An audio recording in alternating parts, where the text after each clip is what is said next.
So we continue with the problems of implementation of 18th Amendment. So it has been now 9 years after 18th Amendment, where the issues are still there, so they need to be resolved. So if you look at from the federal government's context, there are many issues, and the foremost is the fiscal problems. Almost 40% of the budget of 35 to 40% of the budget of federal government goes into debt servicing, meaning thereby the paying back of interest and principal of the loans that have been taken in the past. Almost 20% or more than 20% goes to the military. The military only spends the Pakistan Army spends around 7 to 8%, but the military pensions, add Rangers, add FC expenditure, add Zarbe-e-Azam, or if we add all these different expenditures, the total outlay or expenditure on defense increases to more than 20%. Then another 20-25% is spent on civil administration, and not anything else, but mostly on the pays and regular current expenditure. So if we add all these, it almost comes to 90%. So only 10% is spent for any development or any new initiative or anything which helps the people. So there is not much money left for PSTP or the Federal Development Program. So the question now being asked is, does federal government has a role in social welfare, or it's only the provinces who will do the social welfare and federal government will do nothing? There is also the issue that the problems of fiscal crunch are not going to decrease in future for the federal government. So debt servicing is going to increase, defense is going to increase, and civil administration is also going to increase.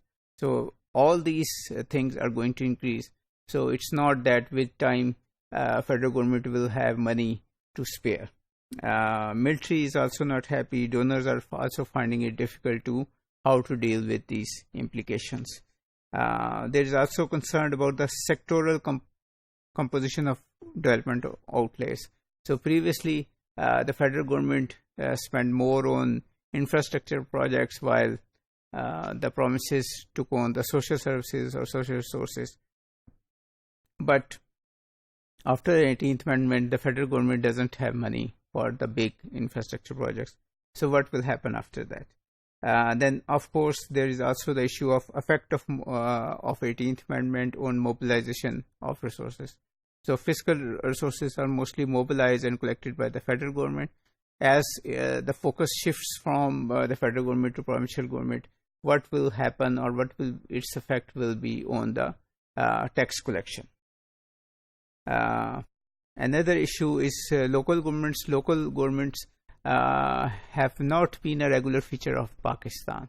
So they have been established mostly under, as we have discussed before, under the martial regimes, because they tried to gain legitimacy, and when the democracy was restored, the democratic governments just dismissed them. But in the 18th Amendment,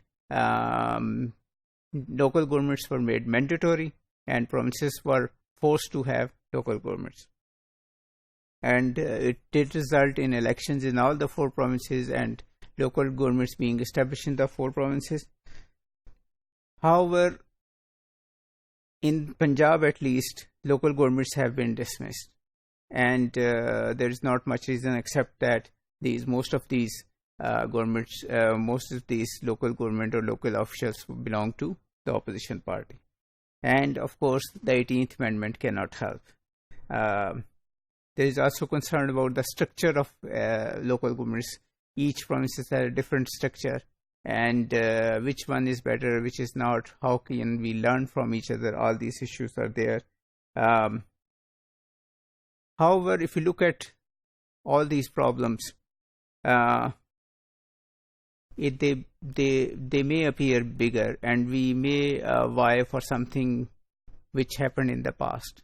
So we may think that the time before 2010 was better. So the 18th Amendment has made things difficult.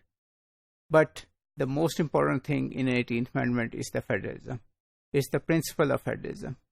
And we have lost more than half of our population in 1971 because of the fact that we didn't go for federalism. We ignored provincial autonomy, and we thought we could develop and grow without having federalism. So even when there are many problems in the implementation of 18th Amendment, the principle of federalism is very important for the continuation and success of Pakistan. So we have to continue with federalism. We have to continue with 18th Amendment. In fact, we have to move forward. So these implementation problems will gradually resolve itself.